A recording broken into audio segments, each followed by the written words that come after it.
Okay, so it's 10:05 right now, and I'm just in the middle of my morning routine, and this is something that I've been working on since the last 4 or 5 days.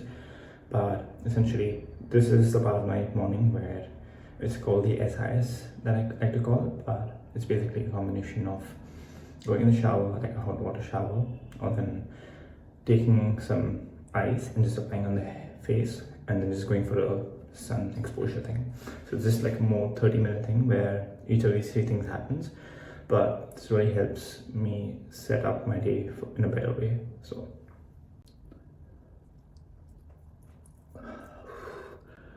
every time I apply this, it feels so good. It feels so relieving. But yeah, I think the morning routine is something that not a lot of people talk about in the right way. So let's jump into it.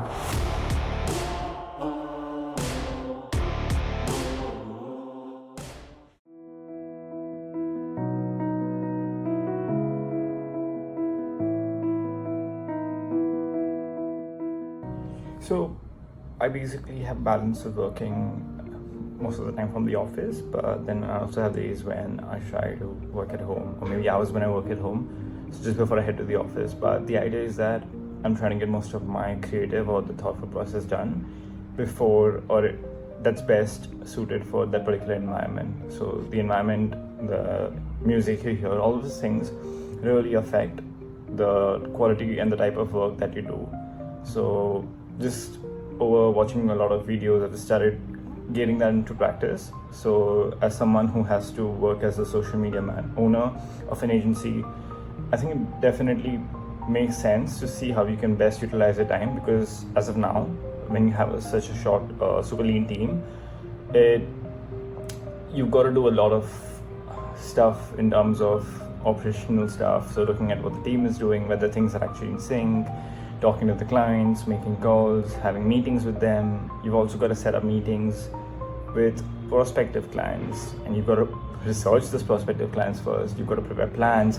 So there's definitely a lot of stuff that goes on, but I think that is why I feel it's really important when you have so much going on, or just in general, it's always a good practice to start having things on your calendar or in a place where you're easily able to see what happens at what time.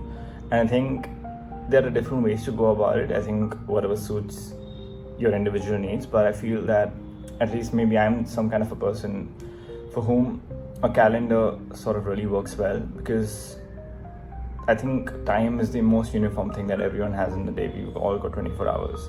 I think we all hear that a lot, but it just means that on your calendar, you can easily, that's the best way for me to sort of understand and visualize what I need to do, how long I need to do it for, and just based on that, I can sort the tasks out and my meetings out accordingly. So if you've got days when I've got a lot of meetings, I think all of these things can easily be sorted that way.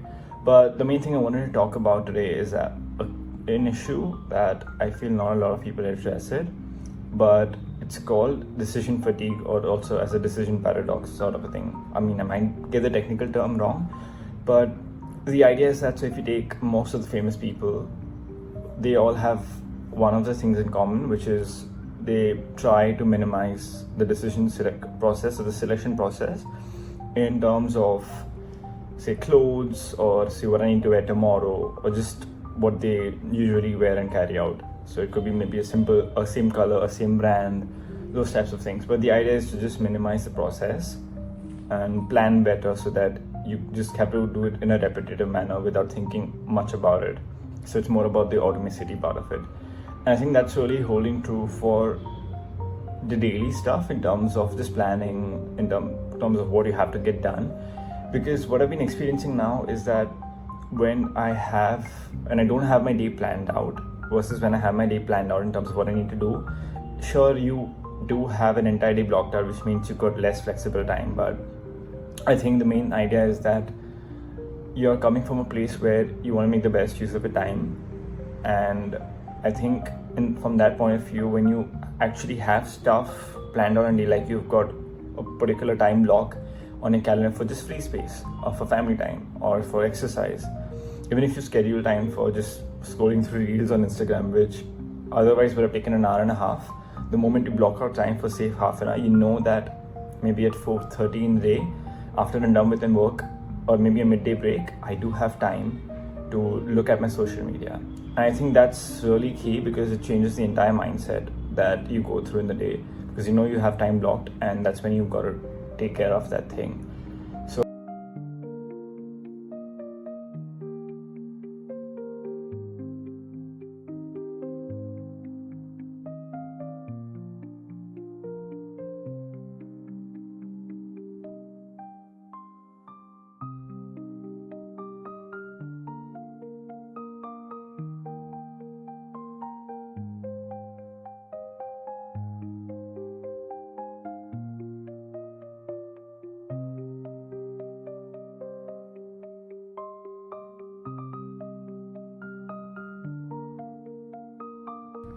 So I use this particular app called TechTech, but the way it works is that it's got different views, and currently I'm just trying to focus on building my routine. So you can see I started off on Thursday 26th, and naturally being December, and I'm on to Saturday right now.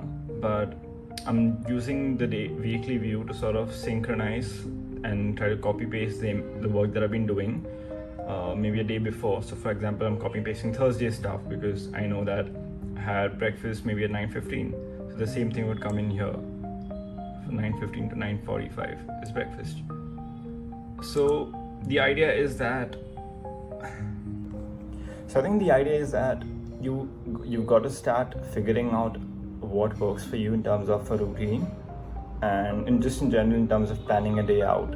And through that, you'll start figuring out your own process. So be it waking up at 9 o'clock in the morning, be it waking up at 4:30. I think it really needs some kind of experimentation rather than copy pasting someone else's thing. So you can sure take inspiration and copy that, but you got to be mindful whether it's working out for you or not.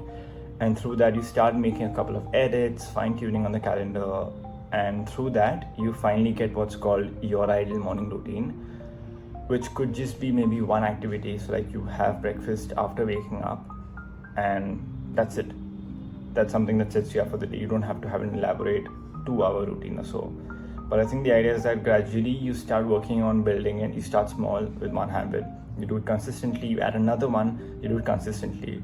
And that's how you start building an elaborate or a morning routine that suits yourself and that sets you up for the day.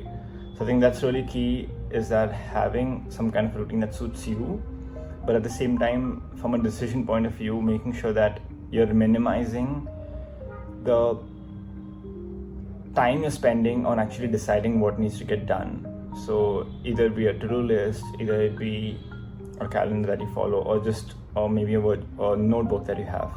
Just having listed down things, and then from there having a plan in terms of what you would tackle first, and being clear on that before you actually start your day off, and actually start your work day off rather. I think that will really be helpful, because you're starting from a point where you know that I need to get done with say 1, 2, 3, rather than I don't know what I need to get done with, because that itself would take up so much. So it's like a step-by-step thing, and gradually takes up so much of your mental capacity that you don't realize, but you're already burnt out, and that's when you can't focus on anything. So I hope that was super useful to you, or maybe something that helps you from that. And I would love to know maybe if you're someone who plans a day out, or if you're someone who just goes by the minute and just see how things work out.